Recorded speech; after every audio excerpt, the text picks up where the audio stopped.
Selamat datang di channel Simar Imam. Sembari mendengarkan tinggalkan like dan komentarnya bosku. Jangan lupa pasang headset kalian. Siapkan kopi dan camilan. Lupakan kenangan tentang mantan. Mari kita dengarkan sambil rebahan.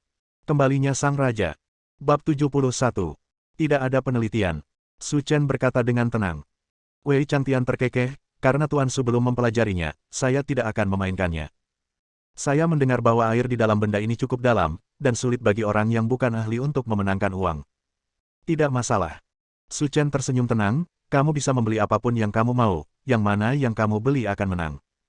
Mendengar ini, Wei Changtian tampak senang dan tanpa sadar bertanya. Tuan Su, apakah kamu bercanda? Kenapa kamu menggodaku?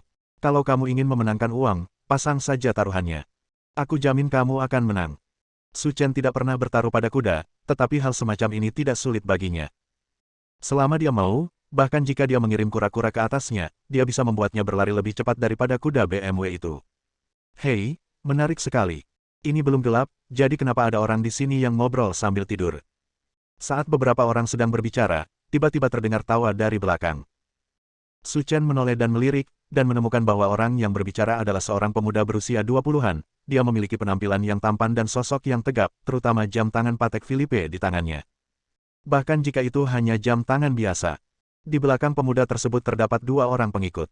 Terlihat kedua orang tersebut juga adalah orang-orang kaya raya. Saat Wei Changtian hendak marah, dia mendengar Meng Guohao berseru dari samping. Itu sebenarnya Tuan Muda Chu. Siapa Tuan Muda Chu? Wei Changtian bertanya dengan cemberut, samar-samar menebak bahwa identitas anak laki-laki di depannya mungkin sangat tidak biasa. Tuan Su, Saudara Wei, izinkan saya memperkenalkan Anda. Meng Guohao berkata sambil tersenyum. Ini adalah orang terkaya di Jiangbei dan calon pewaris grup Chu, Tuan Muda Chu Tenggara.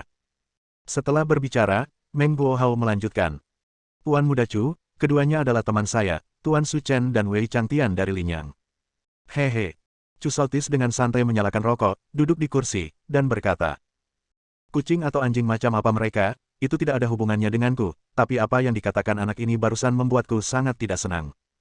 Dia sebenarnya mengatakan bahwa dia bisa menang tidak peduli siapa yang dia beli.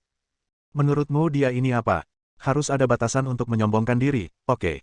Nak, jika kamu punya nyali, katakan lagi. Kata Wei Changtian dengan suara dingin. Hei, Anda, seorang pria terhormat berbicara tetapi tidak mengambil tindakan. Saya, Chu Tenggara, adalah orang yang beradab dan saya tidak ingin bertengkar dengan Anda orang barbar dari Linyang. Jangan perhatikan dia hanya anjing yang menggonggong. Pergi dan pasang taruhanmu. Permainan akan segera dimulai, kata Su Chen dengan tenang, seolah dia tidak marah sama sekali. Ya, Tuan Su. Nak, apakah kamu menyebut seseorang anjing? Jika kamu berani memanggilku, Chu Tenggara, di Jiangbei, kamu sedang mencari kematian. Jika kamu ingin mengambil tindakan, aku akan bersamamu kapan saja. Tuan Chu, permainan akan segera dimulai. Kami telah memasang taruhan 100 juta. Sekarang bukan waktunya untuk berdebat dengannya. Kita bisa menunggu sampai nanti. Kata seorang pengikut Chu Tenggara.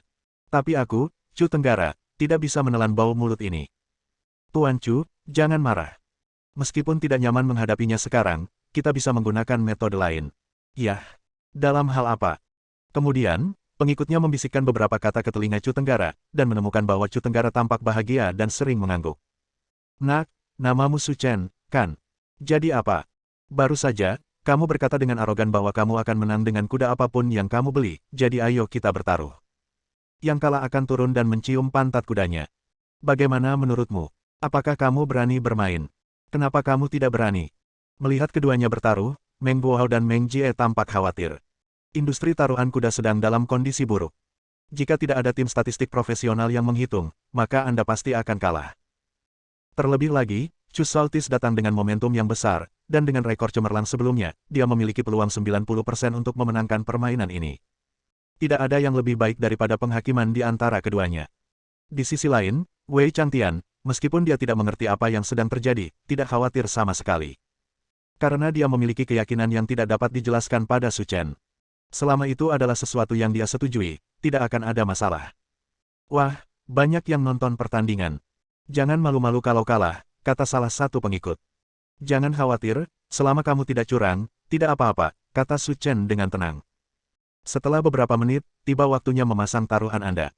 Total ada 8 kuda yang berpartisipasi, dan beberapa informasi tentang kuda dan penunggangnya telah ditampilkan di layar lebar untuk referensi para penumpang. Namun, ketika semua orang melihat kuda No. 8, mereka tiba-tiba berdiskusi tanpa akhir. Sial, apa yang terjadi dengan kuda nomor 8 itu? Dia sebenarnya punya kuda berumur 9 tahun untuk bertanding. Apa kamu bercanda? Benarkah? Dan penunggang kuda itu masih pendatang baru yang baru pertama kali mengikuti kompetisi. Penyelenggaranya mengacau. Secara umum dalam perlombaan berkuda, kuda berada pada puncak kejayaannya pada umur 4-5 tahun, begitu berumur 7 tahun, kondisinya akan mulai menurun. Mendengar keributan penonton, pihak penyelenggara konferensi langsung keluar dan menjelaskan. Hadirin yang terhormat, mengenai kuda nomor 8 perlu kami jelaskan bahwa yang semula di lintasan nomor 8 adalah kuda berumur 4 tahun.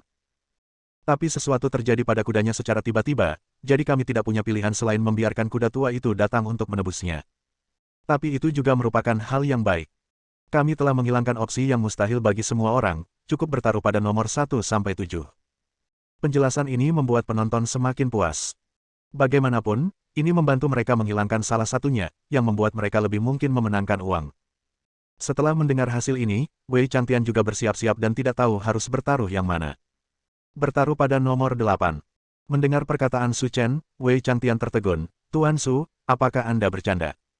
Tentu saja tidak. Menurutku pemain nomor 8 itu cukup bagus. Meski usianya sedikit lebih tua, dia memiliki pengalaman yang kaya dan tidak akan kesulitan memenangkan pertandingan. Baiklah, kalau begitu saya akan mendengarkan Tuan Su. Setelah itu, Wei Changtian mempertaruhkan uang tunai 10 juta itu pada No. 8, membuat yang lain bingung. Sial, ada apa dengan anak ini? Panitia sudah bilang kalau kuda No. 8 bisa diabaikan, tapi sebenarnya dia menyetor uang tunai 10 juta. Bukankah sudah jelas dia dimanfaatkan? Pemuda kaya zaman sekarang sangat pandai bermain.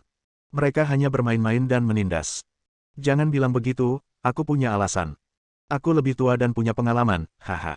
Melihat Wei Changtian telah selesai bertaruh, Chu Tenggara tertawa di sampingnya. Wah, pernahkah kamu bertaruh pada pacuan kuda? Masa keemasan pacuan kuda adalah antara usia 4 dan 5 tahun. Kuda berumur 9 tahun itu sudah terlalu tua untuk berjalan. Apakah kamu ingin memenangkan perlombaan? Sungguh lucu. Bab 72. Kamu tidak perlu mengingatkanku tentang ini. Haha, apa menurutmu aku bersedia berbicara denganmu? Aku hanya mengingatkanmu, jangan lupakan taruhan di antara kita. Yang kalah akan turun dan mencium pantat kudanya. Kata Chu Tenggara sambil tersenyum. Tentu saja aku belum lupa. Kamu tidak perlu khawatir tentang itu. Setelah mendengar taruhan antara keduanya, bahkan mereka yang belum memasang taruhan pun penuh ekspektasi untuk pertandingan selanjutnya. Karena yang kalah harus turun dan mencium pantat kudanya. Menarik sekali, tapi sudah lama saya tidak melihatnya. Cek, generasi kedua orang kaya zaman sekarang memang menarik. Hanya karena uangnya sedikit, mereka berani bermain apa saja, dan mereka juga menunjukkan ekspresi menunjuk negara. Kurasa dia akan kehilangan lebih dari sekedar bajingan. Bukan. Tidak apa-apa berpura-pura keren, tapi dia tetap berani bertaruh pacuan kuda dengan Tuan Chu. Apa dia tidak tahu kalau Tuan Chu adalah raja berkuda? Di belakangnya, ada tim ribuan orang membantunya mengumpulkan statistik. Jadi Tuan Chu pasti akan memenangkan permainan ini. Menurutku, anak ini pasti orang luar, dan dia tidak tahu betapa kuatnya Tuan Chu. Tidak peduli dari mana asalnya, akan ada pertunjukan bagus segera. Sementara semua orang membicarakannya, 8 kuda yang berpartisipasi dalam kompetisi sudah berdiri di lintasan. Melihat adegan berikut, Chu Saltis tersenyum dan berbisik. Apakah semuanya sudah diatur? Tuan Chu, semuanya telah diatur.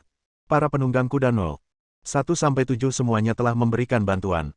Pemenang pada akhirnya haruslah 6 yang kita pertaruhkan. Ini dilakukan dengan baik. Adapun nomor 8 yang tidak mau bekerja sama dengan kami, kakinya patah dan sekarang terbaring di rumah sakit, jadi kami harus menggantinya dengan orang baru dan kuda baru. Hehe. Chu Saltis tersenyum dengan tenang dan berkata, semuanya berjalan baik. Setelah pertandingan selesai, kita akan bisa mendapat untung tetap. Itu pasti. Setelah semuanya diatur, Chu Dongnan menyilangkan kaki, bersandar di kursi, dan berkata, kali ini saya bertaruh 100 juta. Saat itu, saya akan mendapat untung bersih 100 juta. Sungguh nyaman. Mendengar ini, orang-orang yang duduk di sebelahnya tercengang. Mereka sebenarnya bertaruh 100 juta. Sejauh yang saya tahu, ini seharusnya menjadi taruhan tunggal tertinggi yang pernah ada dalam event berkuda. Bukan. Dari sudut pandang saya, Tuan Chu pasti sangat percaya diri, kalau tidak, dia tidak akan bisa memasang taruhan sebesar itu. Itu 100 juta, itu bukan jumlah yang kecil. Mendengar komentar dan pujian orang lain, Chu Dongnan duduk di sana dengan penuh kegembiraan. Dia selalu menyukai perasaan ini sejak dia masih kecil. Dalam beberapa menit, pengumuman di tempat tersebut berbunyi, memberitahu semua orang bahwa permainan akan segera dimulai. Mendengar ini, semua orang tampak bersemangat, kecuali Chu Tenggara, yang memiliki ekspresi acuh tak acuh di wajahnya. Karena tidak ada lagi ketegangan dalam permainan, saya sudah mengaturnya. Suara, bang. Tembakan awal dibunyikan, kandang kuda dibuka, dan ketujuh kuda itu berlari menjauh. Hanya 8 yang berlari ke depan dengan terengah-engah. Meski bekerja keras, tidak ada bedanya dengan berjalan dibandingkan trek lainnya. Astaga, lihat 8 itu. Aku mungkin akan kelelahan hanya dalam beberapa langkah. Memalukan mengirim kuda seperti ini ke atas. Haha, jangan bilang begitu. Aku baru saja melihatnya. Sepertinya ada orang idiot lain yang menekan 8 hingga 10 juta. Aku tidak tahu apa yang dia pikirkan.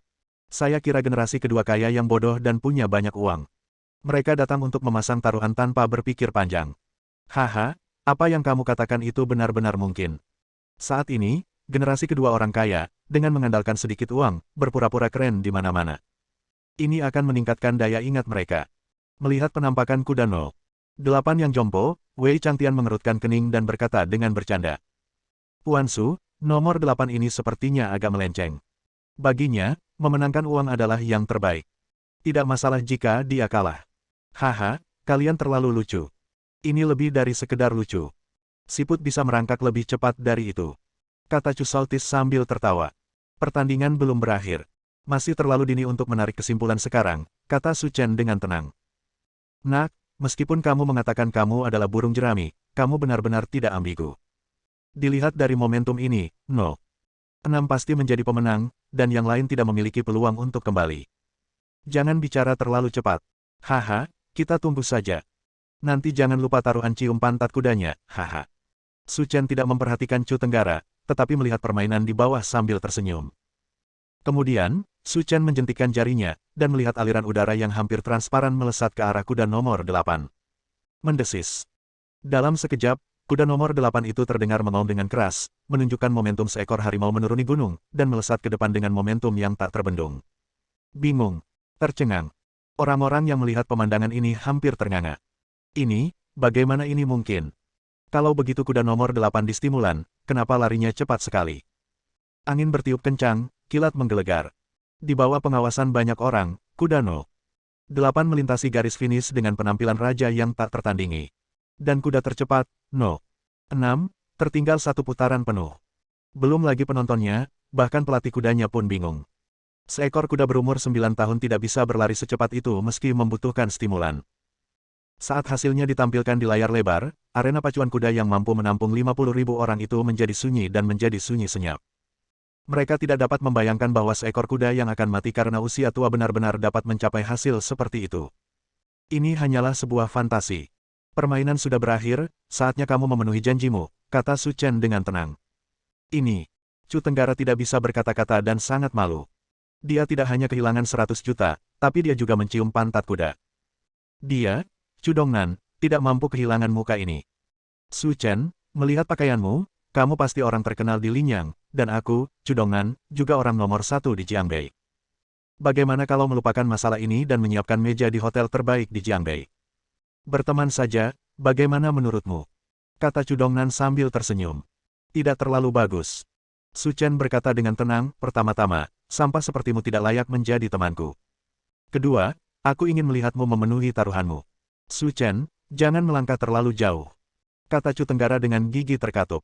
Jadi bagaimana kalau itu terlalu banyak? Ada cahaya dingin di mata Su Chen, yang membuat Chu Dongnan sangat ketakutan sehingga dia tidak berani berbicara lagi. Wan Chao, apa tanda tinta di sana? Pergi dan cium pantat kudanya dengan cepat, kita tidak bisa menunggu lebih lama lagi. Beberapa orang luar yang tidak mengetahui identitas Chu Saltis berteriak. Bersambung.